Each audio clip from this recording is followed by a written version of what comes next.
We should soon cross the threshold of the tower's influence.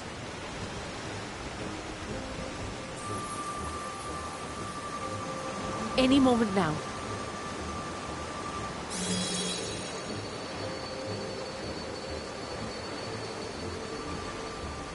It's working! And you are still yourself? Then I'd like to see how it fares closer to the tower if we could.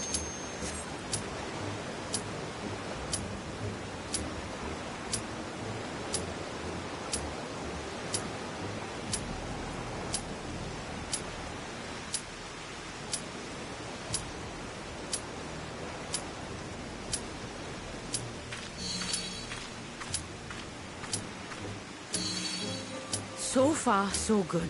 The scale's protection appears to be holding. If we can just make it to the tower's entrance.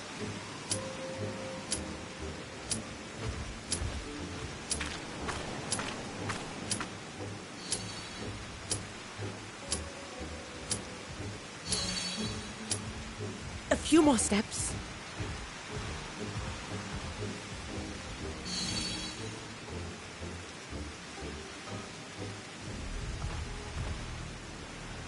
Praise be to the sisters, we made it! And the scale has proven itself to be everything we hoped it would be. Now we can focus on production. Once we've equipped and returned with an entire survey team, this menace will soon give up its secrets. What?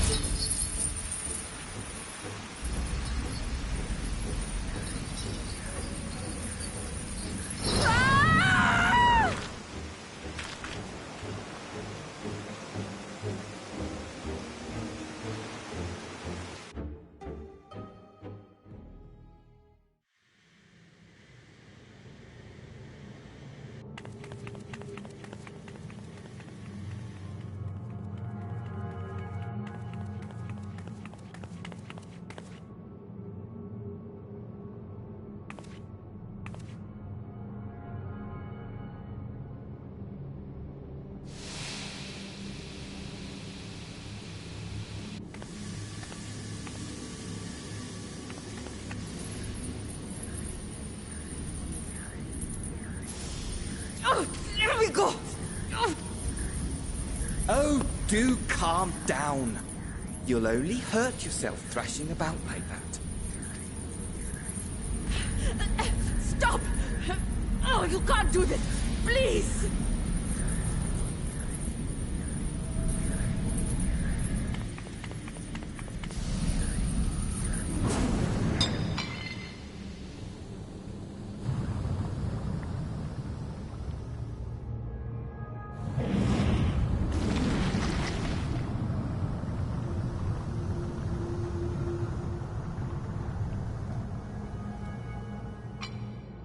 A little late for heroics, I'm afraid. The similarities are striking. My! Such hostility! Never before has my artistry so displeased. My patrons of old would have positively squealed in delight, though, between you and me, I find gushing praise exhausting.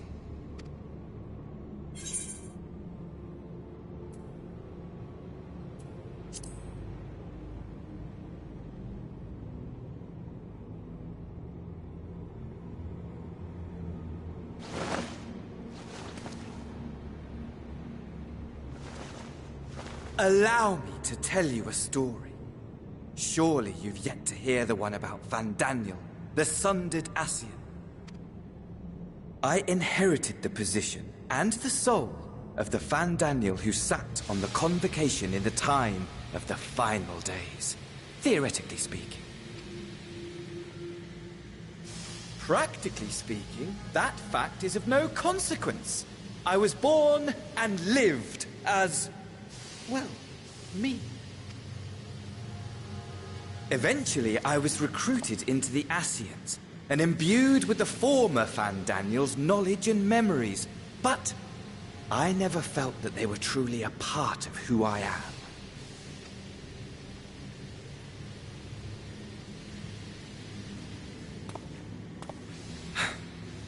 to explain.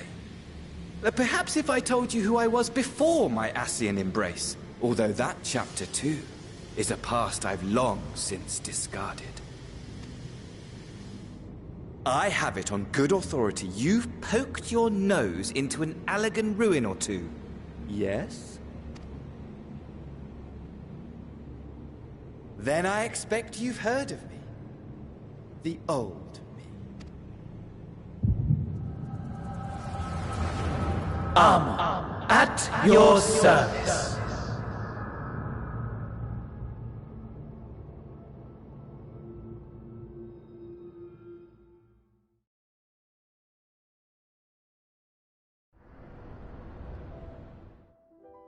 Imagine a nation of unbridled prosperity. Every need met, day after day of unbroken, unshakable peace. Existence fulfilled and ripe for decay. You are a genius without peer, Amon. However do you conceive of such delightful experiments? That fool was beside himself with panic when he awoke with the head of a bull. Even his cries for help emerged as so much guttural lowing. Oh, the memory of it. My poor sides. My friends and I were so consumed by laughter we struggled to breathe. No more than entertainment for bored wastrels ignorant of its worth. My all-consuming work. But it was not their only indulgence.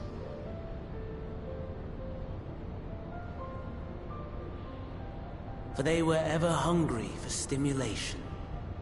Slaves to the slightest hint that amusement was afoot. Our nation was ailing, but I would see the poison purged. I resurrected a legend, our first and greatest emperor.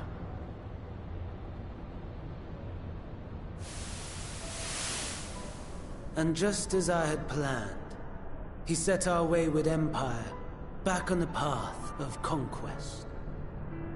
An inexhaustible ambition carried us onwards, always onwards. Yet, he who delivered to us such glory was not to be satisfied. Heed me, Amon. No matter how vast one's empire, or full one's treasure vault, all is rendered meaningless by death. In the end, all is lost.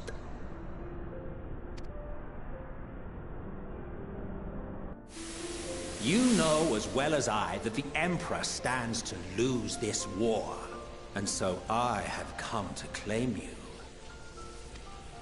For while your methods leave something to be desired, we cannot deny the results of your work.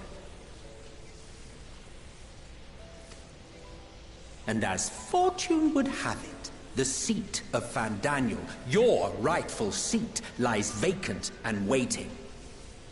Take your place amongst your peers, rather than die a pointless death amidst the ashes of your doomed nation. Send one of your clones to the Crystal Tower that you might see for yourself. See what lies ahead.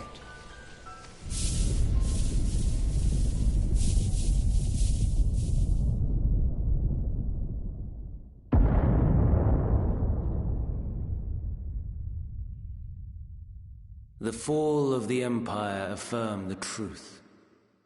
Majestic and tragic, as the Emperor foresaw. Scheme as you like, build as you will, nothing endures. What is life but a brief jaunt ending in emptiness?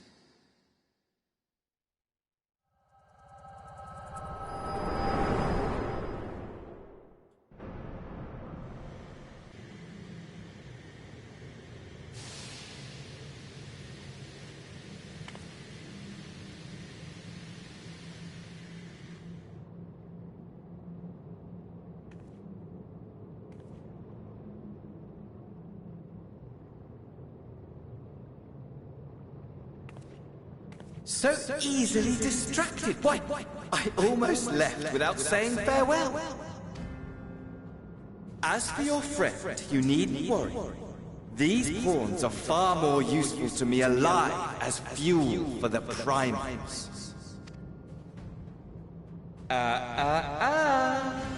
If you attempt to pull them free, they will die. So, enjoy tackling that conundrum with your comrades. We shall meet again! Not in one of these minor spires, oh no, but somewhere more suitably grandiose. Your favorite playmate is ever so eager to see.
A vast rock squats upon Favnir, and to its stony surface clings the city of Rads-at-Han.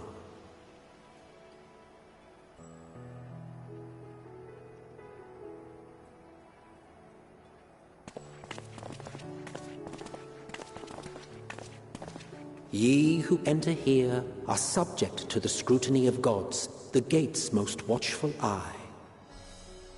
The orb which beholdeth the truth of all things.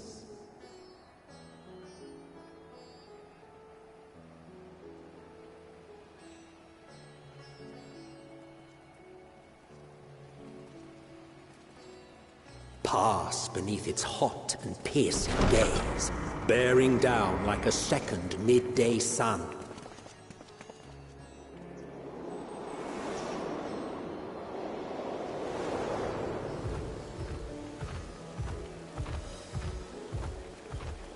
The fragrant haze, a mixture of sweet incense and acrid smoke. The cries of merchants mingled here with lively melodies accented by dancers' feet. Travelers seduced by vivid sound and colors were once swallowed up by patchwork streets.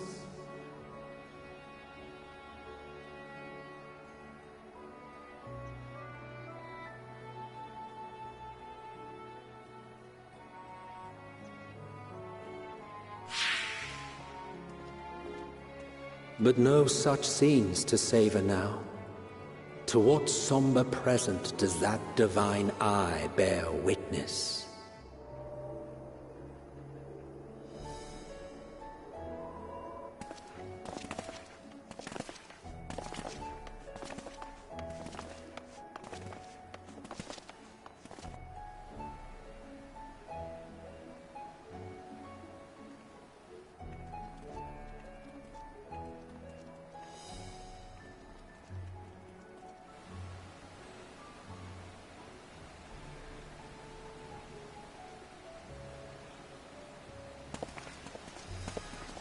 Here we are, Megadota.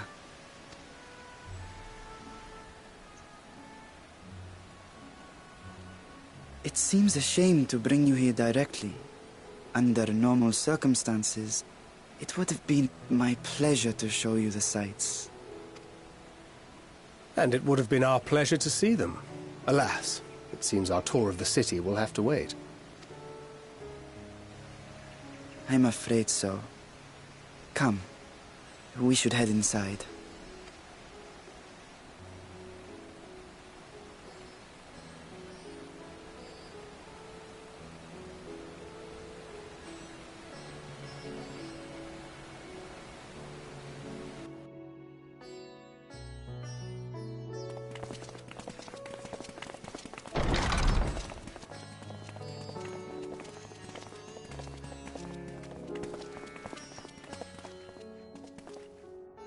Your Excellency, may I present our honored visitors? Ah, splendid. Most splendid. Allow me to introduce myself. I am Ahawan, satrap of Rads-at-Han. Our alchemists tell me your assistance was invaluable in the creation of the warding scale. Such deeds ought to be recognized in person. Thus did I have young Varshan convey you here forthwith. On behalf of my people, may I express to you our sincere gratitude.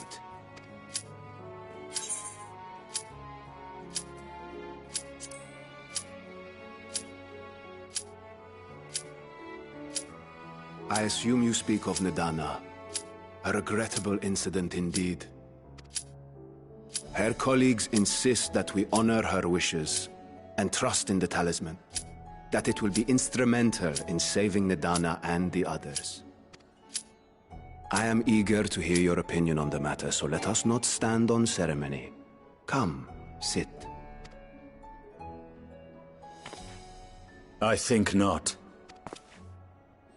This charade has gone on long enough. Show yourself. Forgive me, but were you expecting musicians, perhaps? There are no performers waiting in the wings at present, but arrangements could be made if you'd prefer. Nay. He hath the right of it. The time for artifice is past. Raise the curtain. As you wish.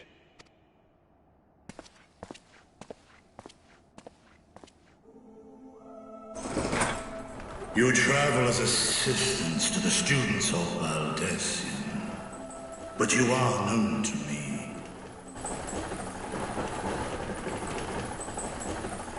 Even here have we heard of the scions of the Seventh Dawn.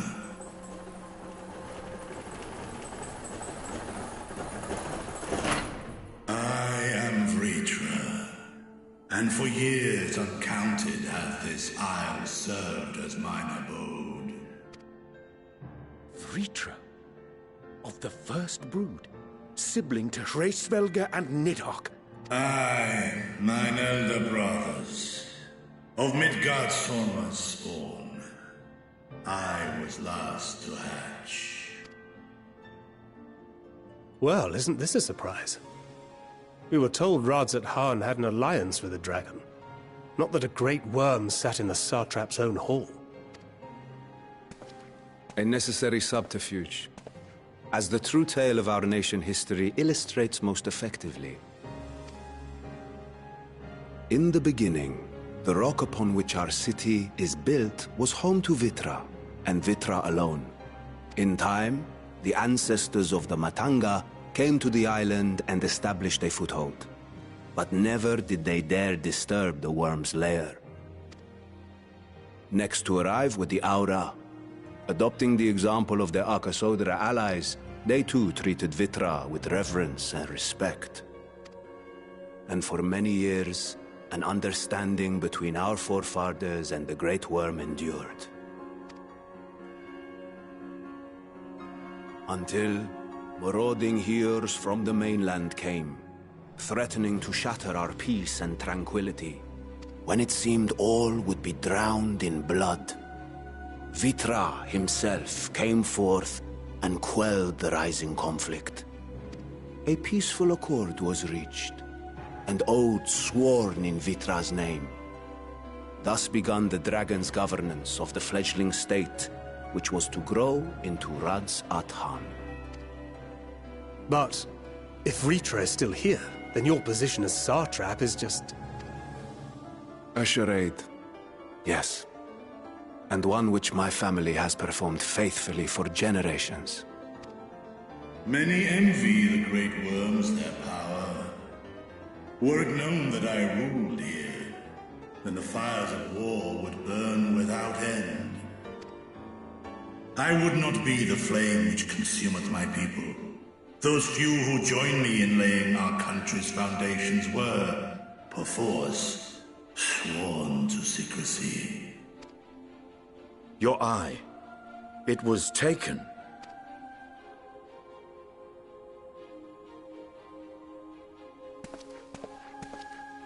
'Tis here, buried within the semblance of flesh. The body before thee is but a simulacrum, constructed by the finest artisans of Radzat Han. With mine eye nestled within, it doth serve as an inconspicuous vessel for my will. Ah, that would explain why I felt the presence of a dragon upon our first meeting. I am woven with words fashioned to deceive such arcane senses. Though 'twas short-lived, it seemeth thy fusion with my brother hath left thee much altered. Estinian warm blood.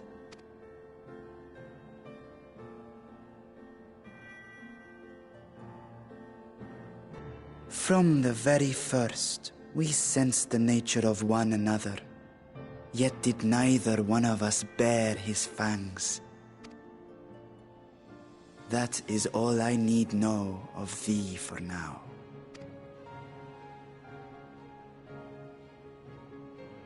With my secret thus revealed, I have for you a proposal.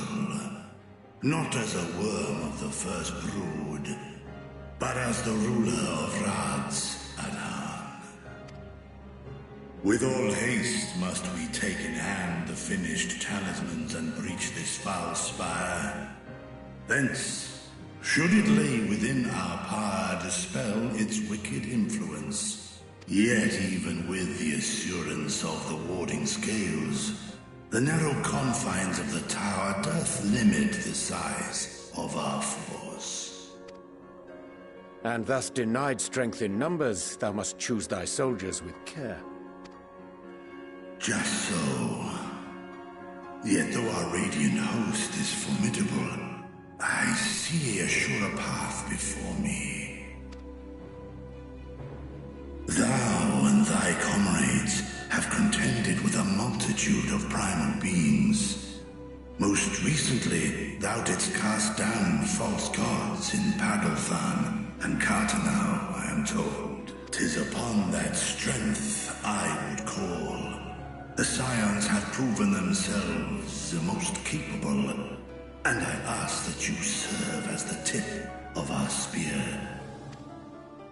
Talismans would, of course, be provided for each of thy companions, and should you agree to this undertaking, more will be provided to make use of as you see fit. There's no denying it's a dangerous proposition, but the rewards may far outweigh the risk.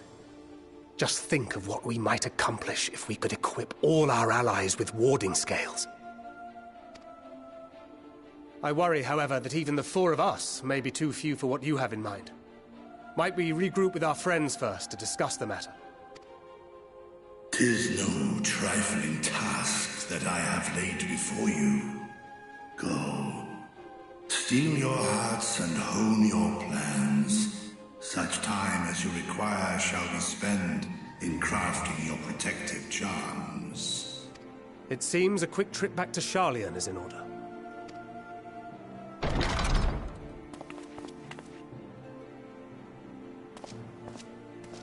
Wilt thou not lend thine aid?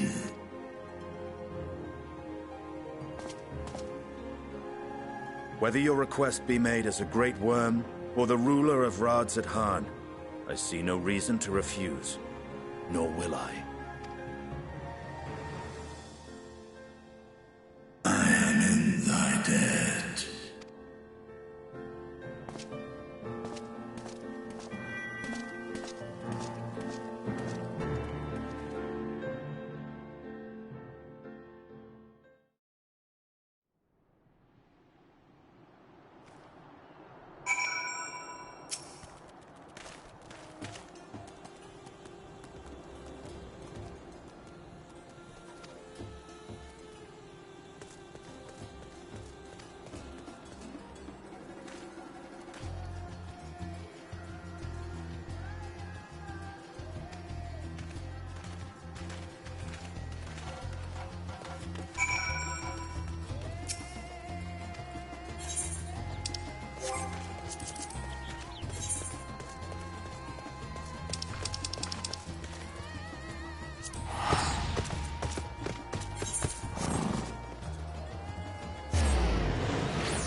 Your time in Thavner has certainly been eventful.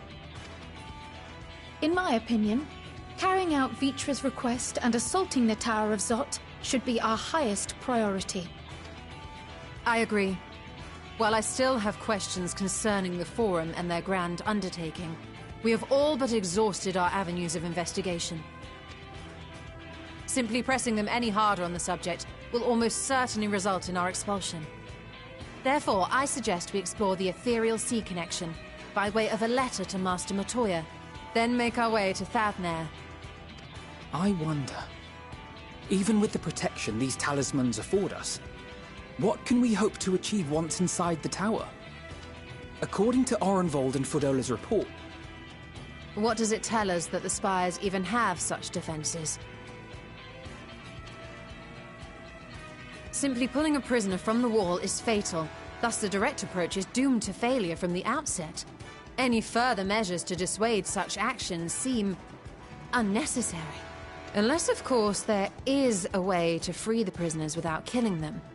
Then it stands to reason that any intruders will be met with overwhelming force. The towers appeared throughout the world in but the twinkling of an eye. 'Twas by magical means these structures were raised, I surmise.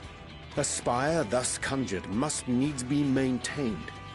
And I suspect an arcane catalyst, some manner of core, doth lie hidden within. Destroy the core, and the tower ceaseth to be, thus liberating the captives without harm. So we can hope. And I would prefer to enter the tower with a working theory than with no plan at all. Assuming Ishtola's reasoning is correct, the chances of the defenses remaining dormant are small to none. Any primals will have to be dealt with, and defeating one will likely only lead to the summoning of another. Our every victory will only compound the prisoner's suffering. May we not then divide our forces? Those proficient in healing will focus on sustaining the captives. That duty can be covered by Urianger, Kryl, Yostola, and myself. The remaining scions will proceed with the search for the core. Admittedly, this strategy puts both parties at greater risk, but it should bolster our chances of saving the Arcosodra by a considerable margin.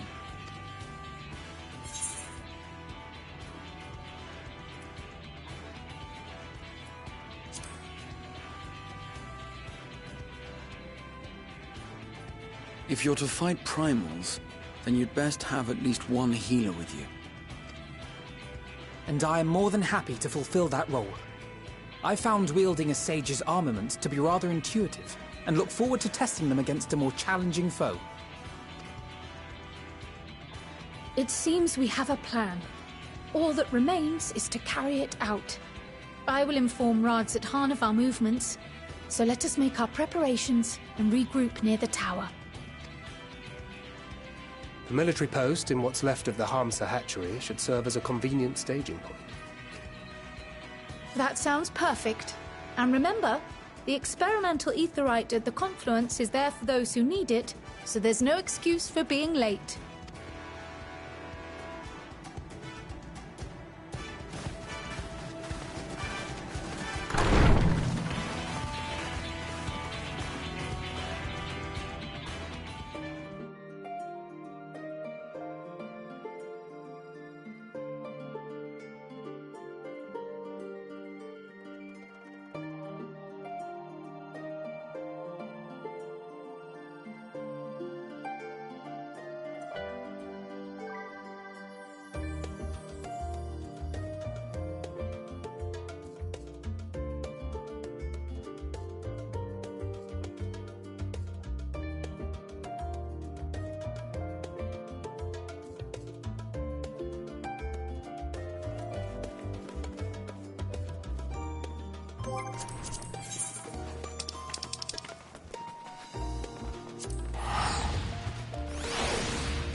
Is everyone all right? We fortified the captives with what magics we could. Have the defenses been disabled? All appears quiet for the moment. The lower floors were disturbing enough, but this place feels wrong. The ether is heavy and thick, like wading through a quagmire. I believe we stand in the tower's beating heart. What sayest thou, Ishtola? I see it. Ether siphoned from the land runs up through the spire, flowing to a single point. This is the core we seek. Yet something is off. As large as this structure is, it siphons far more ether than is required to sustain it. 'Tis as if the core is feeding on the energy, consuming it. I need to take a closer look.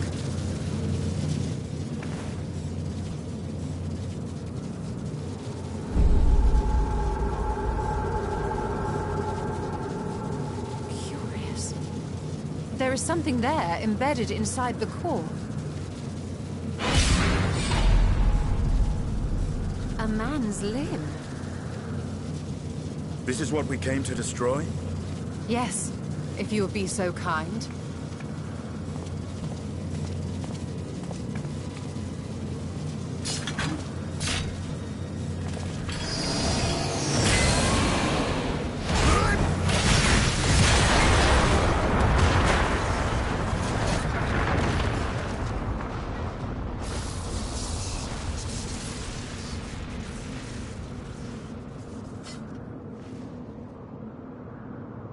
And that should be the end of it.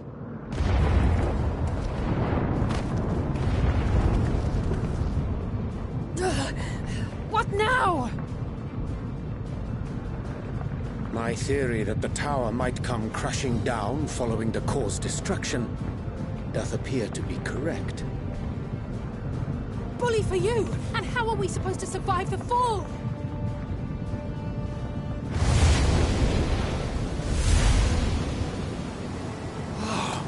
What of the prisoners below?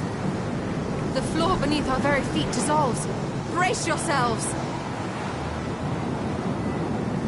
I pray I'm not too late.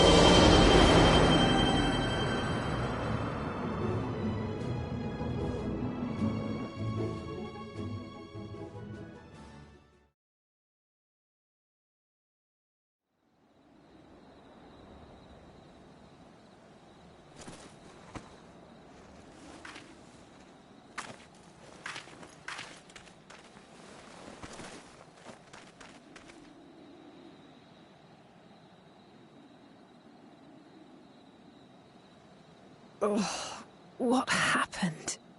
Where are we?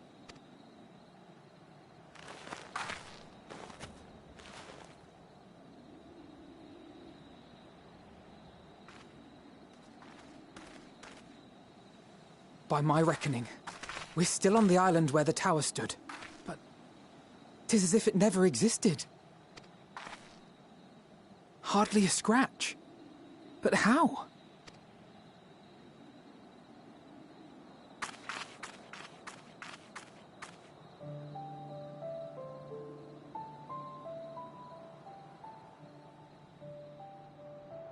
Graha wove a levitation spell at the last moment. Large enough to catch everyone, it would seem.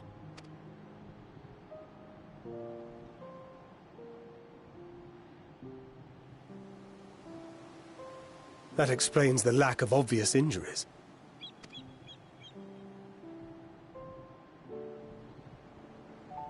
The expenditure of so much ether has taken its toll. He will need plenty of rest, but should otherwise be none the worse for wear.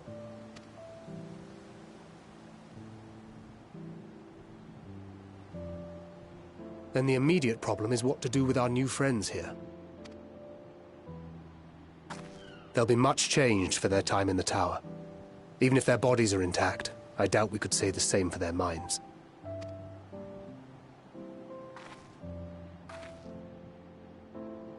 Angelo and I will take care of that. I have every faith in you, Alize, but there are just too many for you to treat alone.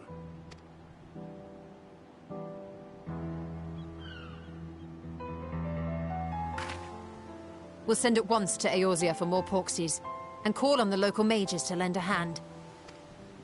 Hail, Scions! We were watching the tower when it simply disappeared. What happened here? The threat is banished, and thy people delivered. They are, however, in need of treatment, and we of a secure locale and helping hands to assist us in its provision.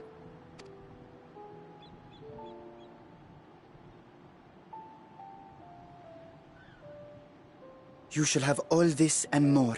Come, let us convey these unfortunate souls to the city.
Are we the last to arrive?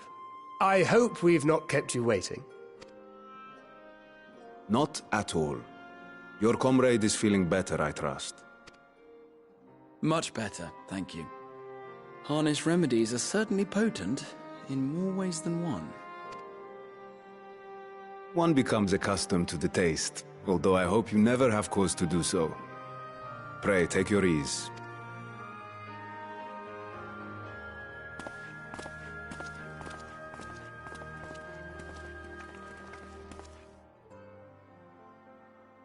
Full glad I am to see you all unharmed.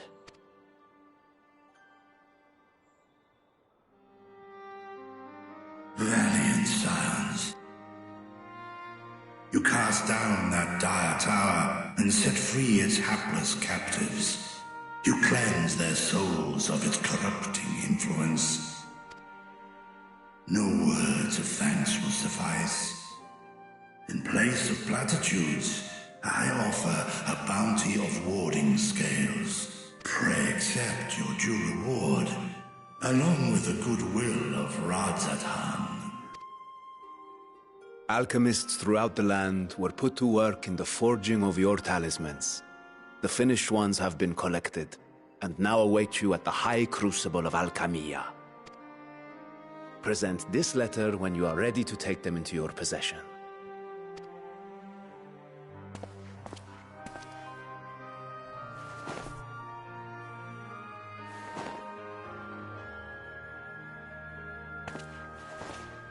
We are humbled by your generosity.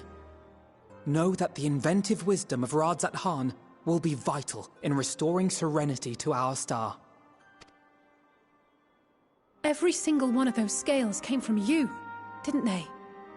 You must still be in such pain.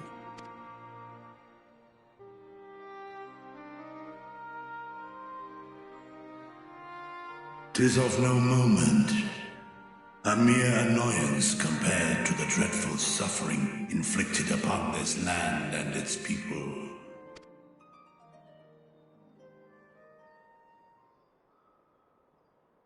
Albeit brief, my involvement in the Dragonsong War afforded me a glimpse of the myriad sorrows which consumed both dragon and man.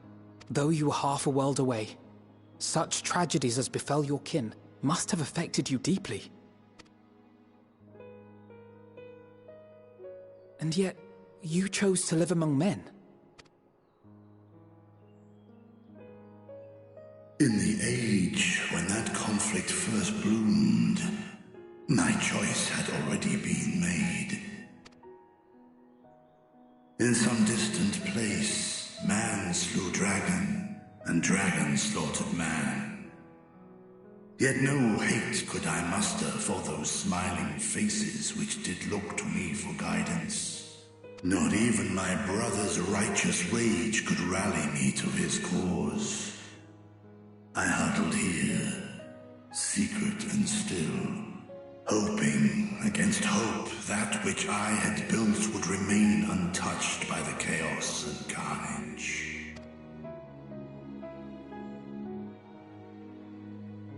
'Twould seem we share the same desire for peace, great Vritra. To that end, I wonder if we might trouble you with another question. The Telophoroi are intent on recreating the final days, an apocalyptic event which we know to predate the sundering of the star. As the longest lived among us, know you aught of this terrible cataclysm?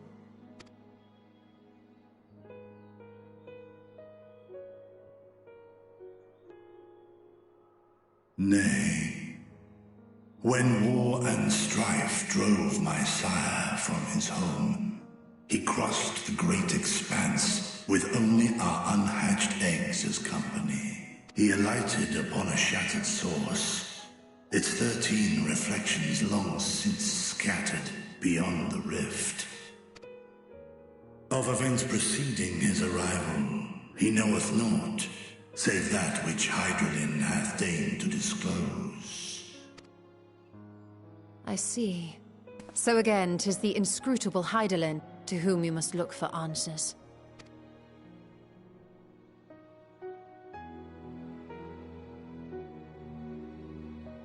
Seek you to divine the will of this star. If so, I have a tale which may afford you some small comfort.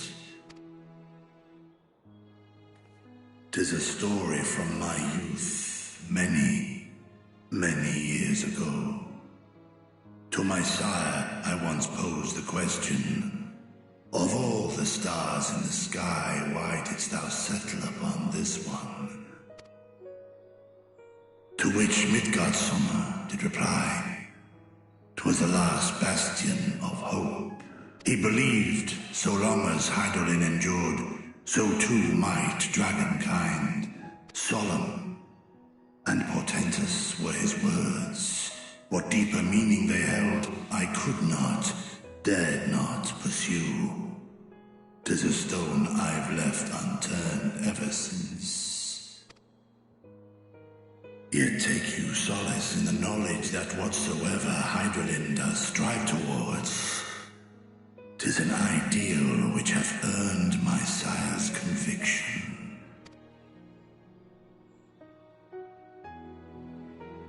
Thank you, Vritra.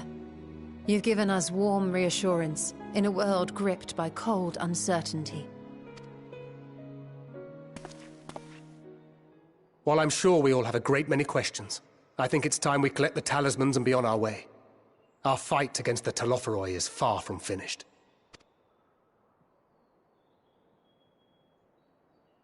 We must take our leave, but please do inform us if we can provide any further assistance.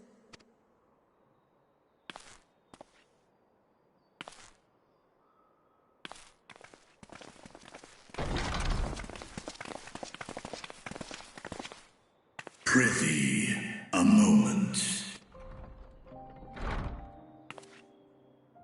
There is one whom my sire hath judged worthy of honor and respect. The one known to men as Eorzea's champion. This hero of renown and rumor, 'tis thee.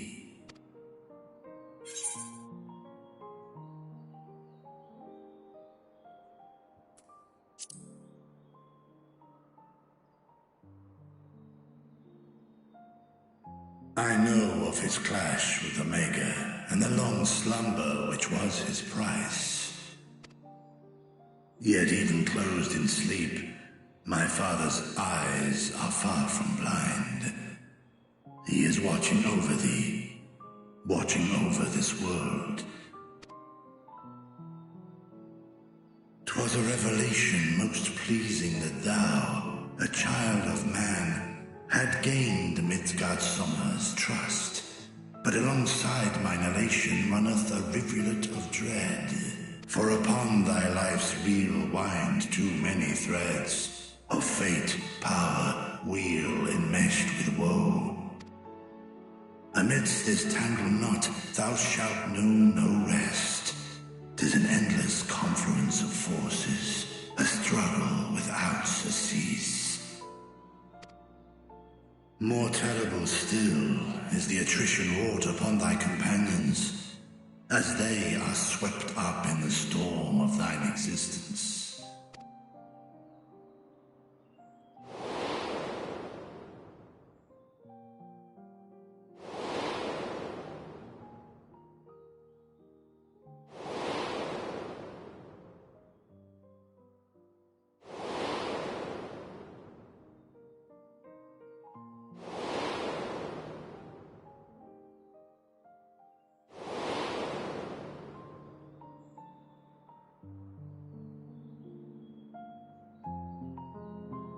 Take heart and protect them well. They will be your strength and your salvation. The hope thou wilt need come the end. Even cowering behind my curtain, I know the suffering of the powerful. I have watched my siblings driven mad by loss. Thus do I exhort thee to spare no effort to keep thy loved ones safe.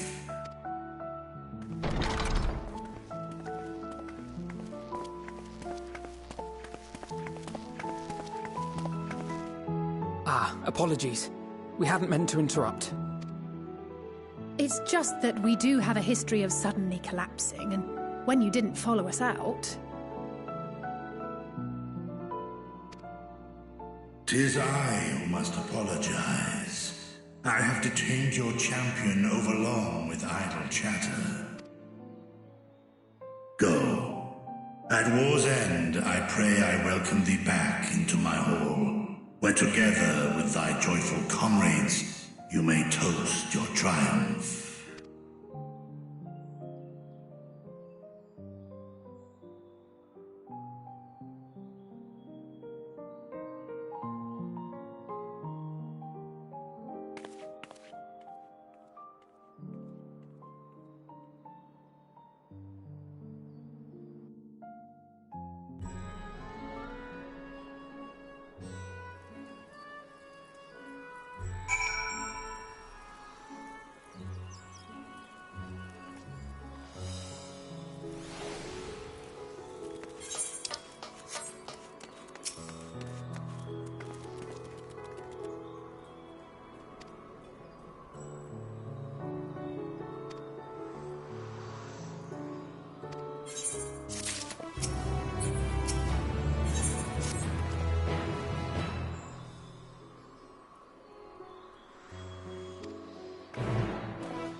these are the talismans we were promised.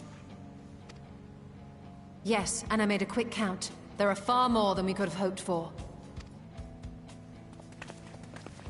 Enough to outfit an entire company of soldiers, in fact. Considering the involved process, that they were able to manufacture so many in such a short span of time is nothing short of a miracle. Once we have distributed them to our allies in Eorzea and the Far East, we'll have a fighting chance to bring down the other spires, just as we did with the Tower of Zot. Or we could use them to invade Garlemald proper, and strike directly at the Telophoroid's base of operations.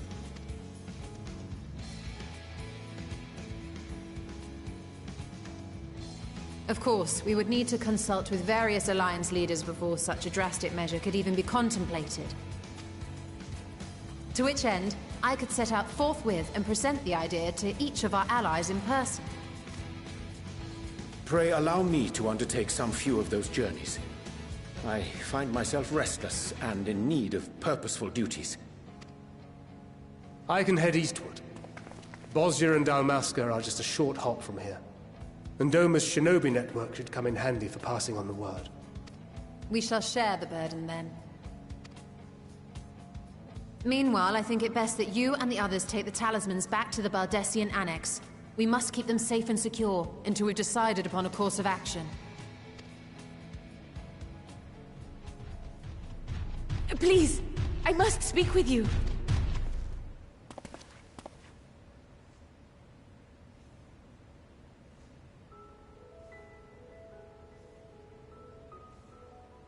Nidana, you're awake? Yes. When I spoke with the carer at my bedside, she told me that one of the scions, a young woman, had cleansed me of the tower's corruption. It seems I'd been asleep ever since the treatment. But when I awoke and learned you were all still here, I knew I had to come.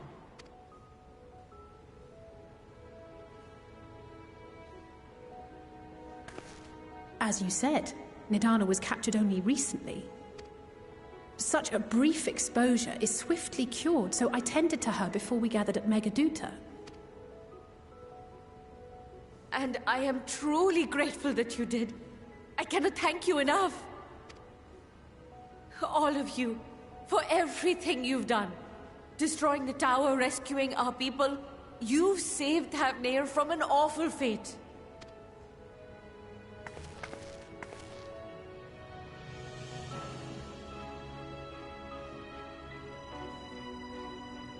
Yet who hath truly saved whom?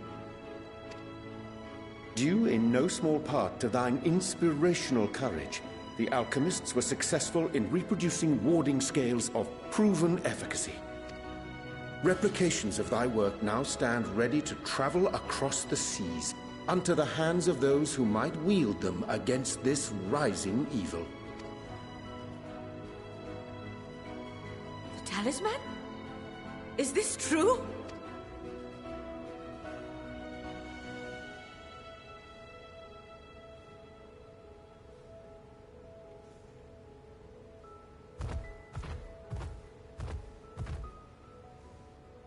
I was so groggy from sleep, I didn't even think to ask. Oh, our great work sent across the seas. It was worth it. Oh, it was all worth it.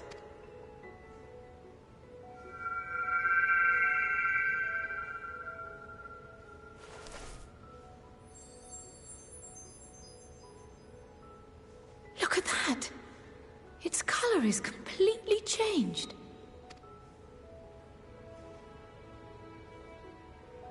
What do you have there?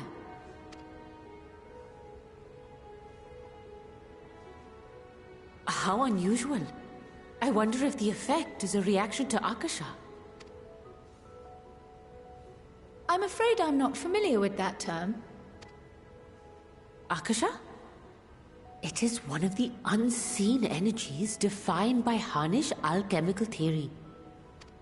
Though a gross oversimplification, some describe it as an essence influenced by feelings. You imply that it is distinct from ether? Us foreign scholars often conflate the two, but we see them as separate concepts. Ether is an energy which permeates the land. It exists within animals, objects, even the air we breathe, affecting all through which it flows. Akasha, on the other hand, exists in a domain beyond our reach. A gift bestowed from on high, or torn from the heavens in some traditions. Akasha can neither be created nor destroyed. It is beyond our power to purposefully alter or manipulate. The only thing observed to influence it is an abundance of, I want to say, spiritual emotion. As a veteran of the battlefield, surely you've experienced moments of desperation or exaltation when you've transcended the usual limits of your capabilities. That is a manifestation of Akasha, the invisible essence harnessed by heart, mind, and unyielding spirit. I really must hear more about this theory. Our disciplines are based entirely upon the idea that ether is the fundamental form of all energy. I'm glad my haphazard explanation has piqued your interest. But even for us, Akasha is a somewhat abstract field of study. A lack of practical application lends itself poorly to formalized research. Which is why my analysis of your flower can amount to little more than idle speculation. I am sorry. Nonsense! You have nothing to be sorry for. Your insight is much appreciated.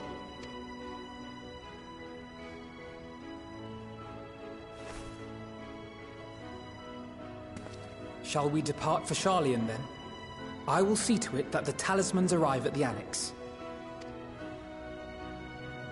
And we will be in touch once our talks are concluded. I suggest you rest while you can. From here onward, sleep is bound to be in short supply.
Take heart and protect them well.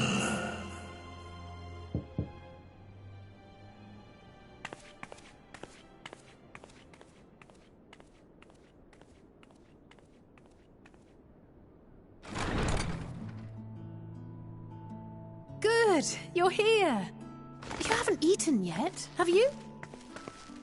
We've bought quite a spread if you're interested. Only the finest dining from the last stand.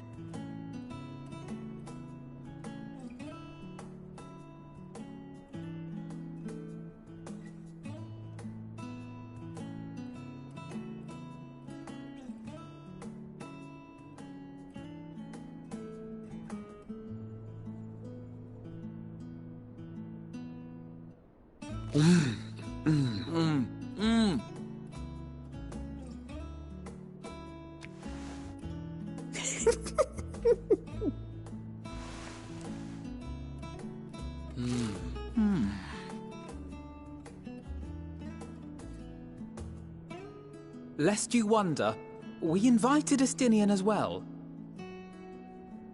But he refused with a rather grim-faced, "No, thank you." I suspect Sharlayan cuisine is not to his liking.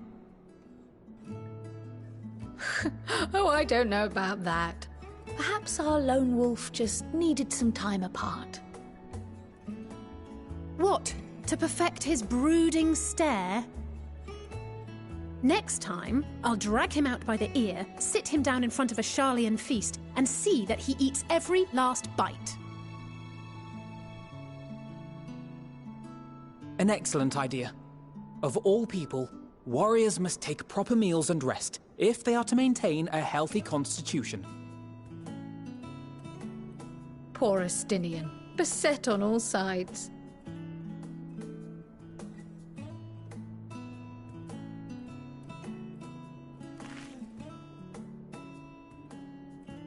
Speaking of one's physical condition, Mistress Kryl, I hear you recently played literal host to Hydaelyn herself.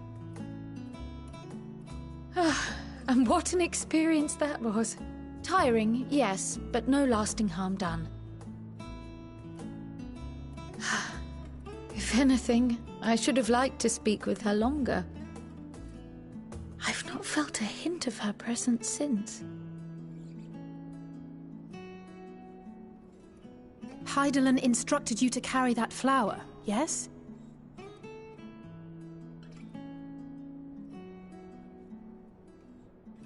Twill be your guide, test and proof of your conviction.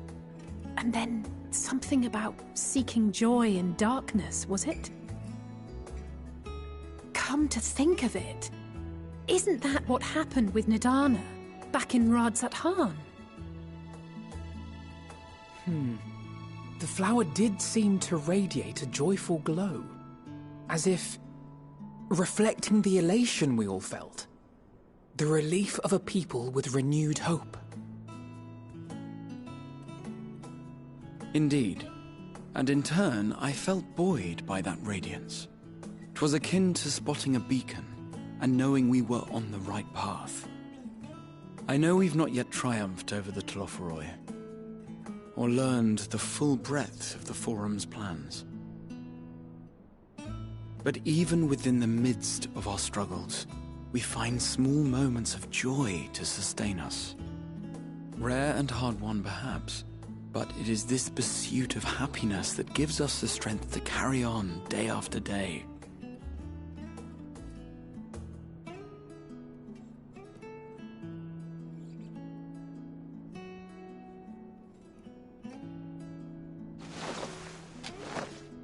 Hey, that's mine. To the swift the spoils. Though I recall that levitation spell of yours was quick enough. Only barely. And even at my best, I'm still too slow to wield it effectively in battle. Mayhap I simply require more practice with this new magic. You unearthed it from the depths of Numenon, I presume? Aye, and from a veritable mountain of arcane tomes at that. 'Twas necessary to facilitate my solitary explorations. Or, to put it simply, you used it to sneak around the Forbidden Archives. Yes. Well, after a fashion.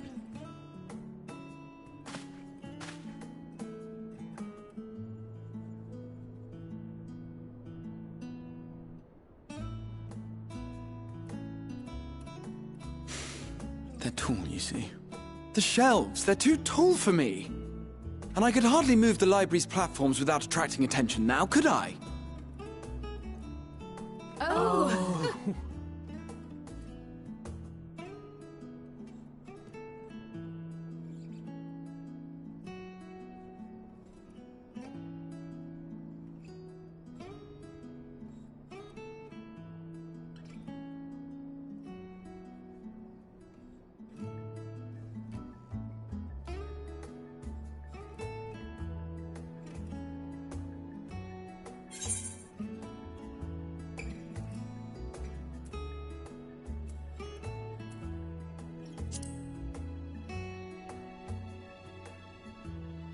One last cup of tea, then. Dickon said this brew helps relax the mind before bed. And gave us some leaves for free.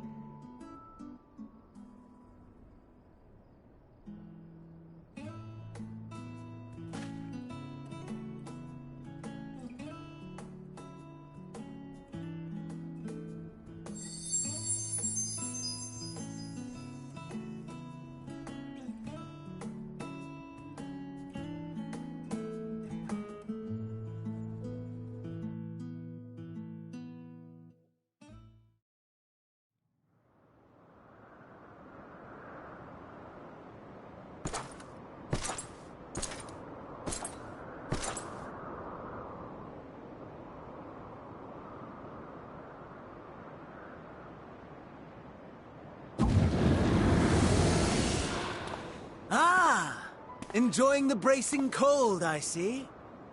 Do you not own a warm coat or a cloak? Something in fur? Or fashioned from the skins of your enemies? Or... well, never mind that. I come to you once more as the bearer of bad news. Our tower in Thavnir has been toppled, and I need not tell you by whom.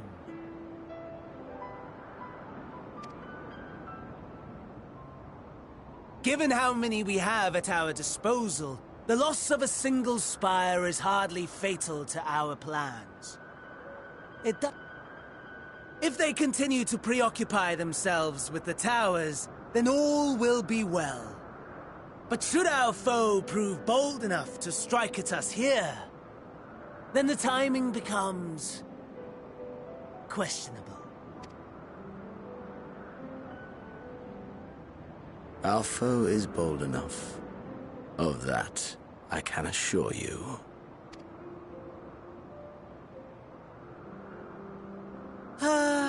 Yes, very well then. I suppose I must prepare a proper welcome. Honestly, talk of your nemesis is the only thing you seem to enjoy. Does nothing else spark your interest? No. All else is... equal. Equally tedious. Equally disappointing. The world is a tepid bog into which we sink, too weak to thrash as the mud clings to our eyes and fills our throats till we blissfully choke. But then came the light, blinding and pure and hot, so very hot, enough to set my soul aflame. I basked in the afterglow, until the void yawned once more. And then I knew the muck would never claim me again. There was naught for me ahead, so I drew the curtain on all that had come before.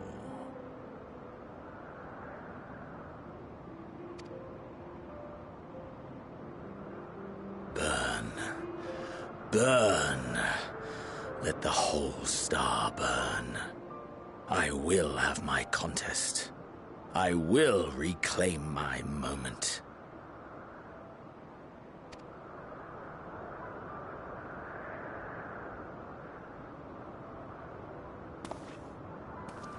How wonderful that the emptiness of death has not dissuaded you from committing your life to its pursuit once more.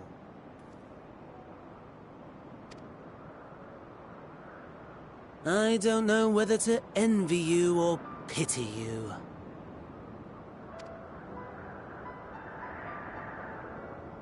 You question my disinterest, but what of yours? Despite your noisome antics, I sense you take little pleasure in this endeavor. Mercy, my lord. Such pointed barbs from one who barely acknowledges my existence. Nevertheless, you are mistaken. For I do find this part somewhat enjoyable. You see, when I was mortal, I would always have the same dream. It was a fragmented thing, disjointed, all the faces incomplete. The setting, too, was unknown to me, so I thought it simply a fantasy of my sleeping mind. Until one day, I realized it was showing me the truth. Much as your dream of the final days enlightened you.